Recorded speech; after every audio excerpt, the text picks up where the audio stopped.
ఈరోజు టాపిక్ వచ్చేసి చాలామంది అడుగుతున్నారు, అన్న నాకు RX 100 బైక్ కావాలి, సేల్కి ఏమైనా ఉన్నాయా, లేకపోతే RX 135 కావాలి, సేల్కి ఏమైనా ఉన్నాయా, లేకపోతే ఈ బైక్ సేల్కా ఏంటి అని అడుగుతున్నారు. సో ఈ బైక్ సేల్కి అయితే కాదు, అలాగే నిన్న వచ్చేసి మనం చిన్న నిక్లింగ్ పౌడర్ గురించి అయితే మాట్లాడుకున్నాం. క్రోమ్ ఎలా వచ్చింది ఏంటి అని చెప్పేసి ఆ వీడియో కూడా ఉంది. ఛానల్కి ఒకసారి విజిట్ చేయండి, విజిట్ చేసి ఛానల్ ఒకసారి చెక్ చేయండి. కంటెంట్ నచ్చితే తప్పకుండా సబ్స్క్రైబ్ చేసుకోండి. మరిన్ని మంచి వీడియోస్తో ముందుకైతే వస్తాను. సో అలాగే ఎవరికైనా స్పేస్ కావాలంటే ఇన్స్టాకి వచ్చేసి ఒకసారి మెసేజ్ చేయండి, ఇన్స్టా ఫాలో కొట్టండి. మీకు ఏ స్పేస్ కావాలన్నా అవైలబుల్ ఉంటే మాత్రం తప్పకుండా మీకైతే అవి ఇమేజెస్ వీడియోస్ పోస్ట్ చేస్తాను. జెన్యూన్ ప్రోడక్ట్ నాకు అనిపిస్తేనే అలా అయితే పోస్ట్ చేస్తాను. మీకు ఓకే అనుకుంటే సేల్కి రెడీగా ఉంటాయి ఈరోజు నుంచి. సో స్పేర్స్ ఏవి కావాలన్నా మన RX నరేష్ తెలుగు ఇన్స్టా ఐడికి అయితే ఫాలో అయిపోండి తప్పకుండా. Hi guys, welcome to the channel. New వీడియోతో అయితే మీ ముందుకు వచ్చేసాను. సో చాలామంది మోసపోతున్నారు. ఫస్ట్ ఆఫ్ ఆల్ నేను కూడా ఆల్రెడీ ఒకసారి మోసపోయా, చాలా ఇబ్బంది పడ్డా. కానీ పెద్ద అమౌంట్ అయితే కాదు, బట్ మీరు ఎప్పుడు అసలు సేమ్ ఇప్పుడు నేను తప్పు చేశా కాబట్టి మీకు ఒక అవగాహన కల్పించడానికి అయితే ఈ వీడియో చేస్తా. నైట్ కూడా చూసా, చాలా యూట్యూబ్ ఛానల్స్లోని, నెక్స్ట్ ఫేస్బుక్లోని, OLXలోని, సో అలాగే ఇన్స్టాగ్రామ్లోని ఫేక్ పోస్టులు పెడుతున్నారనమాట. మెయిన్ ఇప్పుడు మీరు థంబ్నెయిల్ చూసారు కదా.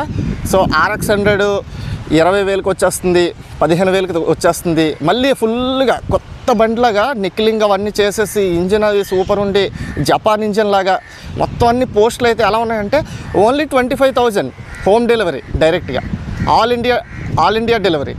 సో ఇవన్నీ మీరు చూస్తుంటే మీకు ఏమనిపిస్తుంది, ఒక RX 100 వెహికల్ కొనుక్కోవాలనుకుని చాలామందికి అయితే ఒక గోల్లాగా అది ఎలా ఫీల్ అవుతారంటే, నా దగ్గర ఒక Yamaha RX 100 బైక్ ఉండాలిరా, వింటేజ్ బైక్ కావాలరా, సో ఈ బైక్ కొనుక్కోవాలని చెప్పేసి చాలామంది బైక్ దొరికితే చాలు ఎంత బేగా డబ్బులు ఇచ్చేసి బైక్ తీసుకుందామా అని చూస్తున్నారు. సో మనం బండి కొనేటప్పుడు ఆన్లైన్లో ఎలా చెక్ చేసుకోవాలి, సో నిజంగా ఆ బండి కొనేటప్పుడు దానివల్ల మనం కొన్న తర్వాత దానివల్ల వచ్చే ప్రాబ్లమ్స్ ఏంటి, సో ఇవన్నీ మనం క్లియర్గా మాట్లాడుకుందాం.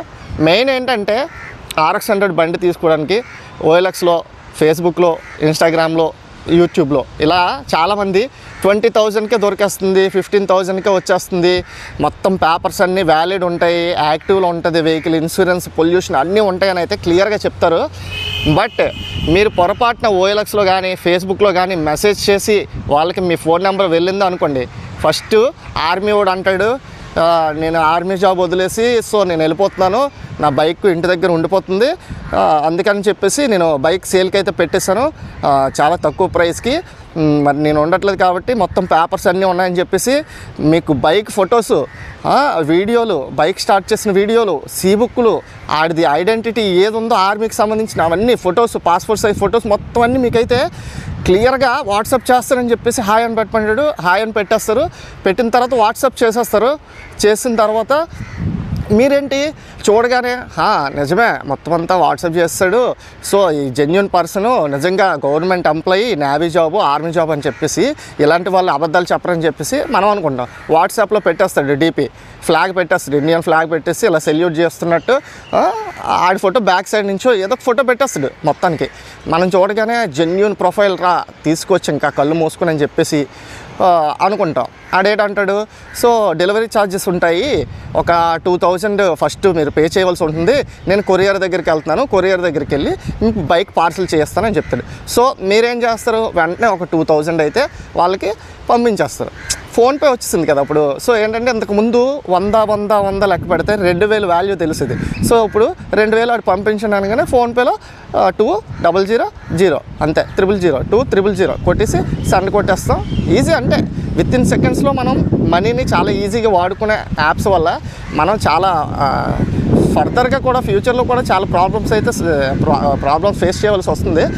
సో అందుకే చెప్తున్నా, బైక్ మీద నిజంగా ఆశ ఉండి నిజంగా బైక్ కొనుక్కోవాలి అనుకునే వాళ్ళు ఇలాంటి ఫ్రాడ్లకి మాత్రం బలైపోద్దు. తప్పకుండా సీరియస్గా చెప్తున్నాను నేను ఈ మ్యాటర్.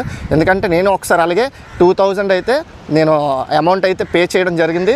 సో అక్కడైతే వెహికల్ అయితే మనకు పార్సల్ చేసినట్టు కూడా చూపించారు.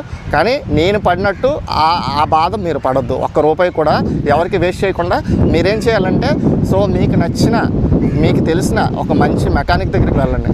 సో అన్న ఏమైనా బైక్స్ ఉన్నాయా ఏంటి అని చెప్పండి, అడగండి, క్లియర్గా కనుక్కోండి. లేకపోతే మీకు తెలిసిన వాళ్ళ బట్టి ఏదైనా వెహికల్ సేల్కి ఉంది అంటే ఆ బైక్ తీసుకోవడానికి ట్రై చేయండి. బట్ ఒకటి చెప్తున్నా, మీకు నిజంగా సీరియస్ చెప్తున్నా, 15,000కి 20,000కి ఈ ఆన్లైన్లో పెట్టేవి నమ్మకండి. OLXలో కానీ ఫేస్బుక్లో కానీ ఇన్స్టాలో కానీ ఎక్కడైనా సరే ఆన్లైన్లో మాత్రం అస్సలు ఎవరిని నమ్మి మోసపోవద్దు. ఫస్ట్ ఆఫ్ ఆల్ ఇది నేను చెప్తున్నాను.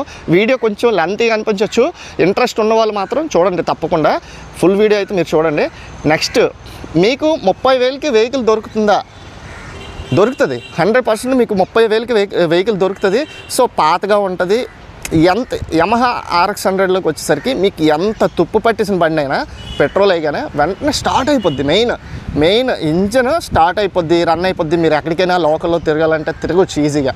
బట్ నేను చెప్పేది ఏంటంటే 20,000లో 30,000లో బైక్ వస్తే తీసుకోవద్దు. లోకల్లోనే కదా తిరిగేస్తాను అని అయితే తీసుకుంటే మాత్రం మీ 30,000 మీ బండి రెండు షెడ్కి వెళ్ళిపోతాయి. ఎవరైనా పోలీసులు కానీ మీ బైక్ చూసినట్లయితే వెంటనే ఆపుతారు, వెహికల్ ఆపేసి మొత్తం చెక్ చేస్తారు. ఇన్సూరెన్స్, పొల్యూషను, లైఫ్ ఉందా లేదా, ఎంతవరకు లైఫ్ ఉందో చూస్తారు. పొరపాటున మీ దగ్గర సీబుక్ ఉండి లైఫ్ లేకపోయినా, ఇన్సూరెన్స్ లేకపోయినా, పొల్యూషన్ లేకపోయినా మీ 30,000 వితిన్ సెకండ్స్లో బండి సీజ్ చేసేస్తారు. సో మీరు అనుకుంటున్నారు 30,000కి 20,000కి వెహికల్స్ దొరికేస్తున్నాయి, మా పక్కింటోడు మాకు ఇచ్చేస్తున్నాడు వెహికల్, అమ్మేస్తున్నాడు అని పొరపాటును తీసుకున్నారు, మీరైతే మాత్రం పప్పులో కాలేసినట్టే, చాలా ఇబ్బంది పడతారు. సో అందుకే ఇది అవగాహన కల్పించడానికి మెయిన్ ఈ వీడియో ఈరోజు అయితే చేస్తున్నాను. నేను నిన్న నైటే చూసాను అనమాట యూట్యూబ్లో.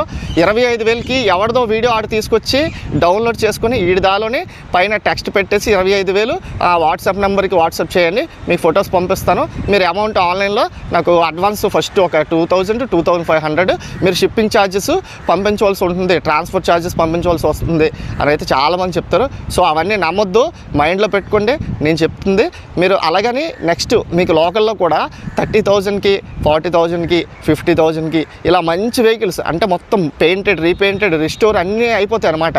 అంటే పైన హంగామా చేసి మీకైతే బైక్ అమ్మడానికి అయితే వస్తాయి. పొరపాటును కూడా అలాంటి వెహికల్స్ అయితే నేనైతే ఎంకరేజ్ చేయను. అందుకే నేను ముందుగా చెప్తున్నా, నా ఛానల్లో నేనైతే బైక్స్ అయితే సేల్కి పెట్టను. ఎవరికైనా కావాలి అనుకుంటే ఒకవేళ ఫ్యూచర్లో నేను ఒకవేళ పెట్టవలసి వచ్చింది నా ఛానల్లో సేల్కి బైక్స్ అనుకుంటే మాత్రం నేను పెట్టేది 100% జెన్యూన్ వెహికల్ అయితే నేను పెడతాను. మొత్తం ఇప్పుడు నా వల్ల ఒక వెహికల్ బయటకు వెళ్ళిందంటే వాళ్ళు నా పేరు చెప్పుకోవాలి, RX నరేష్ అని చెప్పుకోవాలి. సో నేను చెప్తుంది ఏంటంటే స్టాక్ కండిషన్లో ఉండాలి, ఇన్సూరెన్స్, పొల్యూషన్ ఉండాలి, లైఫ్ ఉండాలి, NOC రావాలి, నేమ్ ట్రాన్స్ఫర్ అవ్వాలి. అది ఒకటే టార్గెట్. నేమ్ ట్రాన్స్ఫర్ అవుతుందా లేదా, లైఫ్ యాక్టివ్లో ఉందో లేదా, అది ఉంటేనే వెహికల్ తీసుకోవడానికి మీరు ముందుకెళ్ళండి. సో కాస్ట్ అయితే మాత్రం చాలా హెవీగా ఉంటుంది, నాకు తెలిసి 95 to 1 lakh. మరి ఇంకా మంచి వెహికల్ అయితే మాత్రం ఇంకా అందులో మంచిగా దమ్ముంది, జెన్యూన్ ఫస్ట్ ఓనర్ వెహికల్ అనుకుంటే మాత్రం తప్పకుండా అది 1,25,000 వరకు వెళ్ళొచ్చు, ఛాన్సెస్ ఉన్నాయి. దానికి పోటీ పడే వాళ్ళు కూడా చాలామంది ఉంటారు. సో నేను చెప్తుంది ఏంటంటే బైక్ తీసుకునేటప్పుడు 20,000కి 30,000కి వస్తుందని తీసుకుంటే మీ డబ్బులు ఒక్కరోజు కాకపోవచ్చు, ఒక నెల రోజులు తిరుగుతారు, ఒక 3 నెలలు తిరుగుతారు, సంవత్సరం తిరుగుతారు. ఏదో ఒక రోజు మీ బండి పోలీసుల చేతికి వెళ్ళిపోతే మాత్రం ఇంకా మీ దగ్గర ఇంకా ఆశలు వదిలేసుకోవాలి. అక్కడి నుంచి హెల్మెట్ పట్టుకుని జాగ్రత్తగా ఇంటికి ఆటో కట్టించుకొని వెళ్ళిపోవడం అనమాట, ఇంకేముండదు. సో నా బైక్ అయితే ఆల్రెడీ పోలీసులు చాలాసార్లు ఆపారు. నేను అప్పటికి ఈ చిన్ మౌంట్ ఇవన్నీ పెట్టుకొని కెమెరా రికార్డింగ్ చేసి ఏం లేవు కాబట్టి మీకు ప్రూఫ్ లేదు. ఈసారి ఎప్పుడైనా నాకు పోలీసులు ఎప్పుడైనా ఆపితే ఈసారి కెమెరా రికార్డ్ అవుతుంది కాబట్టి వాళ్ళు ఎలాగ రియాక్ట్ అయ్యారు ఏంటి అనేది ఇంకొక వీడియోలో కూడా చెప్తా. దయచేసి ఎవరు మోసపోవద్దు, అలాంటి వెహికల్స్ తీసుకోవద్దు. ఒకవేళ తీసుకున్నా యాక్టివ్లో ఉండాలి, లైఫ్ ఉండాలి, నేమ్ ట్రాన్స్ఫర్ అయ్యేలా చూసుకోండి, అంతే. ఇది నా రిక్వెస్ట్ అనుకోవచ్చు, లేకపోతే ఏదైనా అనుకోవచ్చు. బట్ ఆ బండి తీసుకుంటే లైఫ్ మీతో ఉండిపోవాలి. అలాంటి వెహికల్ తీసుకోవాలనుకుంటేనే ముందుకెళ్ళండి. 20,000కి 30,000కి వచ్చేస్తుంది కదా అని తీసేసుకున్నారనుకోండి, దాని తర్వాత మీరు చాలా బాధలు అయితే అనుభవించాలి, చాలా ఇబ్బందులు అయితే పడతారు. సో ఇది ఈరోజు టాపిక్. మీకేమైనా నా ఎక్స్ప్లెనేషన్ నచ్చితే కంటెంట్ ఉంది అనిపిస్తే ఛానల్ కొత్తగా వచ్చిన వాళ్ళు సబ్స్క్రైబ్ చేసుకోండి. అలాగే మీరు ఒక లైక్ వేస్తే ఆ వీడియో ఇంకా 10 మందికి ఉపయోగపడుతుంది, కొంచెం నాకు కూడా సపోర్ట్గా ఉంటుంది. నెక్స్ట్ వీడియో చేయడానికి కొంచెం మంచి సపోర్ట్ని ఇచ్చిన వాళ్ళు అవుతారు. సో ఇది ఈరోజు video. So thanks for watching.